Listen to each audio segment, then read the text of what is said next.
Mauricio Jaramillo, analista internacional, profesor de la Universidad del Rosario, nos acompaña desde Bogotá. Profesor Jaramillo, bienvenido, buenas noches, ¿cómo está? Buenas noches, Tatiana, es un placer. Un placer, muchas gracias. Primero, necesariamente preguntarle acerca de esto que acaba de suceder.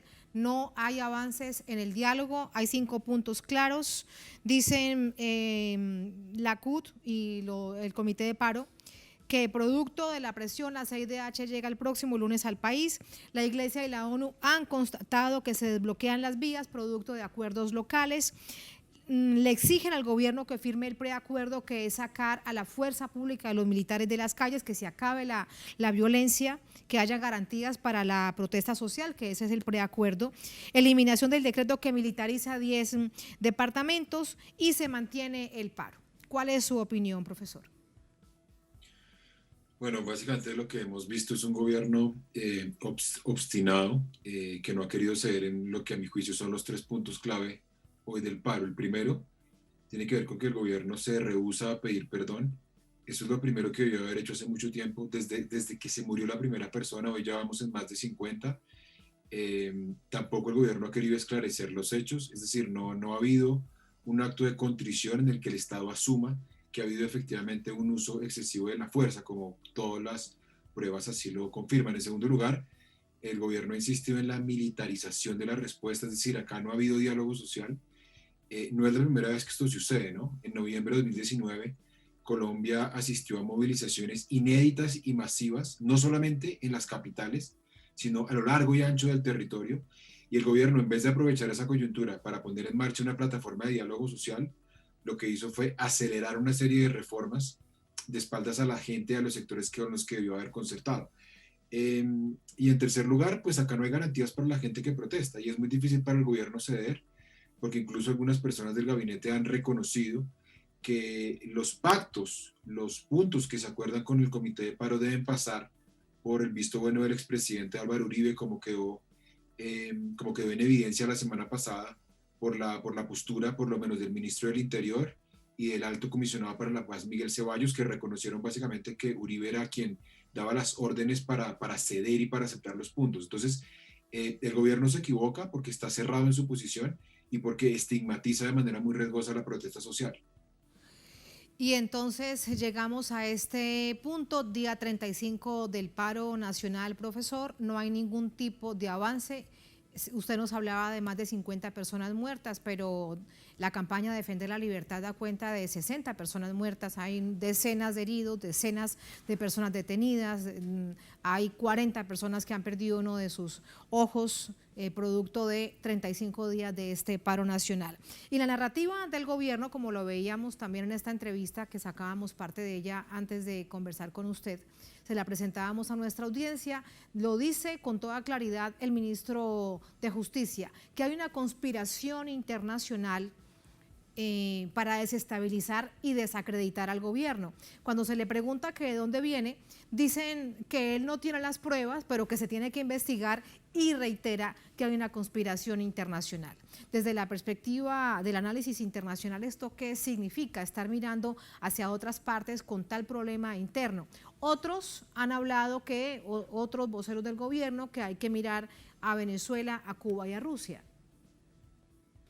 No, esto es muy grave. Digamos, este gobierno, ningún gobierno en la historia de Colombia, Tatiana, había maltratado tanto a Cuba, a Rusia, a Venezuela e incluso a Estados Unidos, porque también en las elecciones de Estados Unidos el partido de gobierno Centro Democrático intentó participar.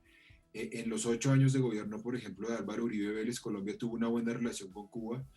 Fidel Castro, por ejemplo, fue clave en los momentos de crisis que hubo entre Caracas y Bogotá, pero nunca antes Colombia había expulsado diplomáticos, por ejemplo, rusos o cubanos, como ha ocurrido en el último tiempo. Entonces lo que vemos es un desprecio por la región. Este gobierno se salió muy rápido de la Unión de Naciones Suramericanas, congeló su participación en la CELAC y lanzó dos iniciativas improvisadas del Grupo de Lima y Prosur.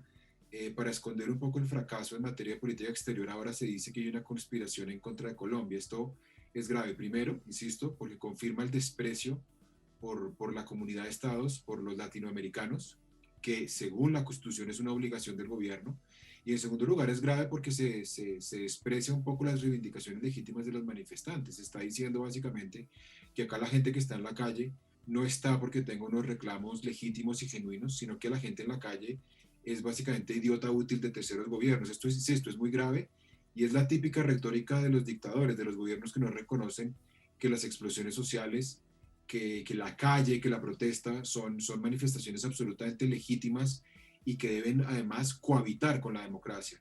Entonces es muy grave que se apunte a una conspiración externa, además con el agravante, Tatiana, de que ni siquiera hay pruebas, como ocurrió en los 8 años de Uribe, que siempre se apuntó a Brasil, a Bolivia, a Ecuador, a Venezuela, y cuando llegaba el momento de aportar las pruebas, Colombia generalmente recurría a una retórica que ha sido vacía. Y por último, hay que revisar Estados Unidos. La vicepresidenta que ahora funge como canciller se va para Washington, es recibida por algunos congresistas, no por las principales autoridades del país. Y el embajador Francisco Santos, usted lo recordaba, al final debe reconocer, después de todo este episodio del partido de gobierno acompañando, apoyando la candidatura de Donald Trump a la reelección, que la situación está mal. Sin embargo, se van de nuevo a Estados Unidos, pareciese como un intento de salvavidas, y de nuevo lanzan la narrativa de que si van a Estados Unidos y hay buenas relaciones, pues todo estará bien. Uno no sabe, uno se pregunta si de verdad el pueblo colombiano de nuevo va a creer eso.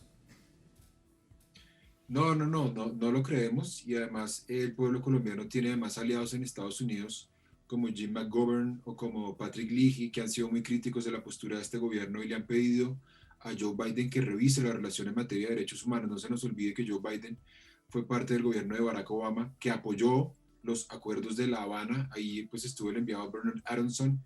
Este gobierno se confió en que los 4 años de Trump iban a significar pues la posibilidad de hacer trizas los acuerdos de paz con La Habana, pero no se nos puede olvidar que acá el pacto de paz es un pacto de Estado, no es un pacto de gobierno. Entonces yo no creo que ningún país del mundo esté dispuesto a secundar a Colombia, a este gobierno en particular, en hacer trizas los acuerdos de paz. Por eso me parece importante la presión que en este momento puedan ejercer algunos sectores liberales y progresistas en Estados Unidos, muy preocupados por lo que está pasando con la paz, y así se lo hicieron saber a la vicepresidenta y ministra de Relaciones Exteriores de Colombia, que fue a pedir apoyo y recibió una serie de inquietudes por parte del gobierno de Estados Unidos en materia de derechos humanos.